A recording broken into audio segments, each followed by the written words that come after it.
Hello friends, నా స్టైల్లో కొబ్బరి బొండాలు ఎలా పట్టినా చూడండి ఫ్రెండ్స్. ఒక కేజీ బెల్లాన్ని తీసుకున్నాను. ఒక మందపాటి గిన్నెలో పెట్టేసుకొని ఒక టీ గ్లాస్ వాటర్ యాడ్ చేసుకొని హై ఫ్లేమ్లో పెట్టేశాను. హై ఫ్లేమ్లో పెట్టేసి మూత పెట్టిన ఒక 2 మినిట్స్కి మూత చేసేసరికి బెల్లం అంతా కరిగిపోయింది. కరిగిపోయేసి అలా పొంగులాగా వచ్చేసేస్తూ ఉంటుంది. ఇక మనం ఆ పొంగు తగ్గిపోయేంత వరకు కూడా మనం తిప్పుతూనే ఉండాలి. ఆ పొంగు కానీ తగ్గిందంటే మాత్రం మనకి పాకం వచ్చేసినట్టే. చూసుకుంటూ ఉండాలి. ఒక ప్లేట్లో వాటర్ తీసుకొని బెల్లం పాకం అనేది వచ్చిందో లేదో చూసుకోవాలి. కొబ్బరి ఉండలకి ఎప్పుడు కూడా ముదురు పాకం పట్టాలి. ముదురు పాకం అంటే ఉండపాకంగా రావాలన్నమాట. కొబ్బరి ఉండలకి ఎప్పుడు కూడా ముదురు కొబ్బరికాయలనే తీసుకోవాలి. ముదురు కొబ్బరికాయలు చక్కగా ముక్కలు చేసుకొని మిక్సీ పెట్టుకోవాలి, లేదా తురిమేసుకోవడమే. ఆ పాకం వచ్చిన తర్వాత పచ్చి కొబ్బరి అందుట్లో వేసుకొని తిప్పాలి. తిప్పేసేస్తా ఉంటే కాస్త నీరు వస్తుంది లైట్గా. ముదురు కొబ్బరికాయలకైతే అంత నీరు రాదు, లేతకాయలకైతే ఎక్కువ వస్తుంది నీరు.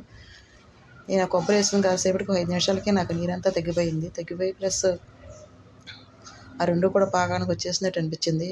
ఆ రెండు కూడా ఒక 5 నిమిషాలు ఉడికిన తర్వాత మనకి ఉండగా రావాలి గట్టిగా.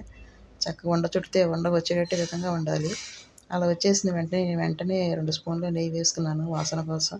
అలాగే 2 స్పూన్ల యాలకుల పొడి కూడా యాడ్ చేసుకొని వేరే ప్లేట్లోకి షిఫ్ట్ చేసుకున్నాను. అది చల్లబడిపోయిన తర్వాత చక్కగా మనకు కావాల్సిన సైజులో వంటలు చేసేసుకొని స్టోర్ చేసుకోవటమే.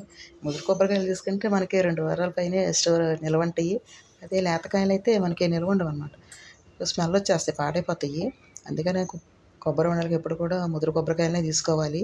ముదురు కొబ్బరికాయలు తీసుకుంటేనే కొబ్బరి ఉండలు చాలా టేస్టీగా ఉంటాయి, రుచిగా ఉంటాయి. అవి స్మెల్ కూడా రావు, పాడవు అనమాట. చాలా రోజులు నిల్వ ఉంటాయి.